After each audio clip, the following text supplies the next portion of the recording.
excited to have back on the show from Senate Armed Services, Senator Tommy Tuberville. Senator, it's great to see you again. Senator, we'd like you to please, if you could, please sit tight. You're going to hear sound from Arizona Democrat Governor Katie Hobbs. Then you're going to hear from far-left Congresswoman Alexandria Ocasio-Cortez. Let's watch this.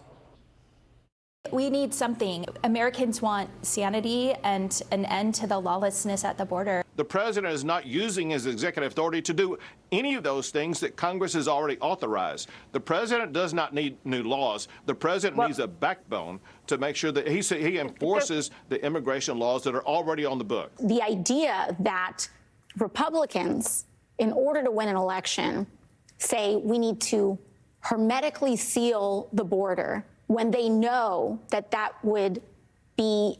is economic self-sabotage to the U.S. economy, and they are saying let's do it anyway. That is what they are doing in rolling back child labor laws while being as xenophobic and anti-immigrant as they are, and while ginning up this false narrative about this being a crisis. False narrative, this is a crisis. Show the what government is reporting about illegal alien crime and, kidnappings, murder, terrorist crossing, MS-13 crossing. What do you think of Congresswoman Ocasio-Cortez here, Senator? Well, you can't keep up with her sometimes. She's just off the wall, got these crazy comments.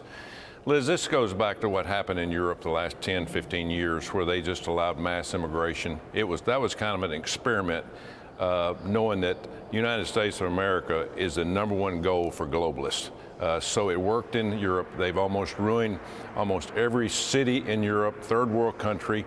People will tell you that. You go there, you don't feel safe. Well, the same thing's happening here now. But we're a third world country in our big cities. But these are a bunch of con artists. They're telling you one thing out of one side of their mouth, thinking the other with things that they will tell you later on. It's just amazing to see how these people work. But we're in trouble. 8,000, 10,000 people coming across a day. We saw what happened with the murder. But go back to one thing. We're losing 300 people a day to fentanyl, 300 a day.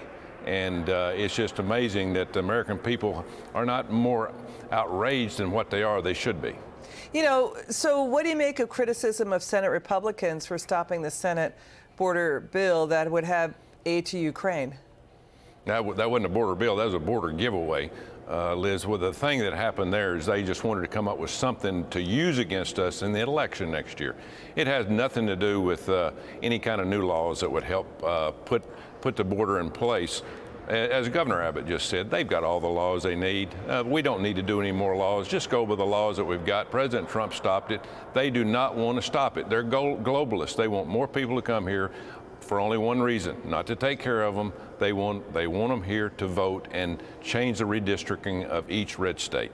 So, Senator, border officials say they agree with what you're saying, that the president can stop the border crisis that exploded on his watch with existing laws on the books. It's Section 212F of the Immigration Nationality Act, plus a 2018 Supreme Court ruling, plus the 2006 law, the Secure Fence Act, that then Senator Biden voted for. This is about crime.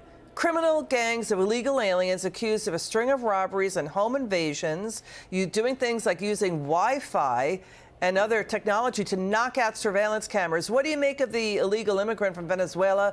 That case accused of murdering Georgia nursing student Laken Riley. You think of Kayla Hamilton, Katie Stiley, Molly Tippett, too. What do you make of this case? Well, they're going to create gangs here. When you're basically homeless, fatherless, motherless, and you got a bunch of kids that we've let come in the United States, they're going to live somehow. And so just look what's happening at Times Square. You got the Venezuela gangs that are taking over. But it's not just the big cities. I'm starting to see, even in the smaller cities and towns in rural Alabama, you're starting to see more and more of these young people walking the streets, looking for something to do, getting in trouble. I hear from sheriffs, I hear from police chiefs all across Alabama, Coach, we're in trouble, we're being overrun, you got to do something. There's nothing we can really do unless you got a little power up here, and right now all the power is in the place of the Democrats, and they could care less about stopping what's going on right now at the border. Senator Tuberville, thanks for joining us tonight. It's good to see you.